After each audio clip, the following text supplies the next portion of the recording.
میت کے ذمے روزے کی قضائی کی دو صورتیں ہو سکتی ہیں۔ ایک یہ صورت کہ اس میت نے بذات خود کوئی اپنے اوپر کوئی نظر مانی تھی کہ میرا فلاں کام ہو جائے تو میں 2 روزے رکھوں گا، 5 روزے، 10، 12، 15، 20، جتنے بھی اس نے نظر مانی کہ میرا یہ کام ہو جائے تو میں اتنے روزے رکھوں گا، لیکن اس کو وقت نہ مل سکا اور وہ بندہ فوت ہو گیا، اب اس کے روزوں کی قضائی دی جائے گی۔ اور ایک دوسری صورت کہ بندہ رمضان المبارک کے روزے کسی عارضے کی وجہ سے، بیماری کی وجہ سے روزے ہی نہیں رکھ سکا، اب اس کے لیے کیا ہے، اب اس کے روزوں کی بھی قضائی دی جائے گی۔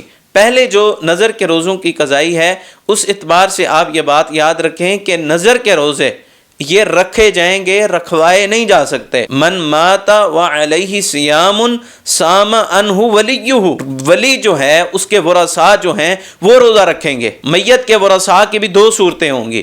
ایک وہ صورت کہ وہ میت کے قریبی رشتہ دار جو میت کے وراثت کے حقدار ہیں، اور دوسرے جو قریبی ہیں لیکن وراثت کے حقدار نہیں، یہ نظر کے روزے رکھوائے نہیں جائیں گے بلکہ رکھے جائیں گے، نہ ہی ان کا کوئی فدیہ دیا جائے گا۔ وہ روزے رکھنا جو ہے وہ ورثاء کے اوپر ضروری ہے۔ من مات وعلیہ صیام، من مات وعلیہ صیام، جو میت فوت ہوگی اس کے ذمہ کیا ہیں؟ روزے ہیں۔ صام عنہ ولیہ، روزے رکھے گا اس کا ولی، یہ نہیں ہے کہ اس کی جانب سے فدیہ دے دیا جائے گا۔ ہاں اگر رمضان المبارک کے اس کے روزے رہ گئے، کوئی بیماری آئی وہ روزے نہیں رکھ سکا، اب اس کے روزوں کی فدیہ بھی دیا جا سکتا ہے، اس کے روزے جو ہے وہ رکھوائے بھی جا سکتے ہیں اور خود رکھے بھی جا سکتے ہیں۔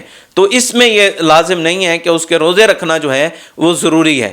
تو اسی طرح جو ہے وہ حضرت عائشہ رضی اللہ تعالی عنہا سے یہ حدیث ہے، ان کا بھی یہی موقف ہے، نظر کے روزوں کا جو ہے وہ فدیہ وغیرہ نہیں دیا جائے گا بلکہ اس کے روزے ہی رکھے جائیں گے۔ اور اسی طرح حضرت عبداللہ بن مسعود رضی اللہ تعالیٰ عنہ کا بھی اسی لحاظ سے یہی فتویٰ اور یہی موقف ہے۔ سیدہ عائشہ رضی اللہ تعالی عنہا کے پاس ان کی ایک شاگردہ عروہ نامی تھی، ان کی والدہ کا انتقال ہو گیا۔ انہوں نے حضرت اماں عائشہ صدیقہ رضی اللہ تعالی عنہا سے پوچھا کہ میری والدہ کا جو ہے وہ انتقال ہو گیا، ان کے ذمہ قضائی بھی ہے، روزے بھی ادا کرنے ہیں، تو اب میں وہ کیسے کروں؟ تو جو ہے انہوں نے فرمایا کہ وہ نظر کے روزے تھے یا رمضان کے روزے تھے؟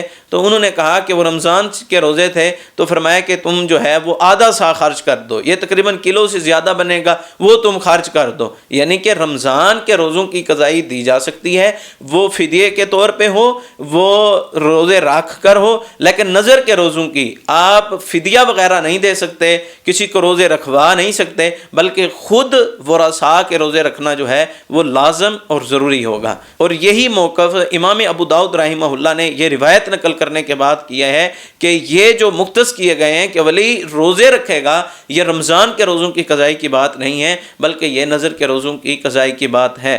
تو نظر کے روزے جو ہے وہ رکھنا لازم اور ضروری ہے۔ رمضان المبارک کے آپ روزے رکھوا بھی سکتے ہیں، ان کا فدیہ دے سکتے ہیں، اور یا بندہ خود بھی روزے رکھ سکتا ہے، اس چیز میں ان کو اختیار ہے۔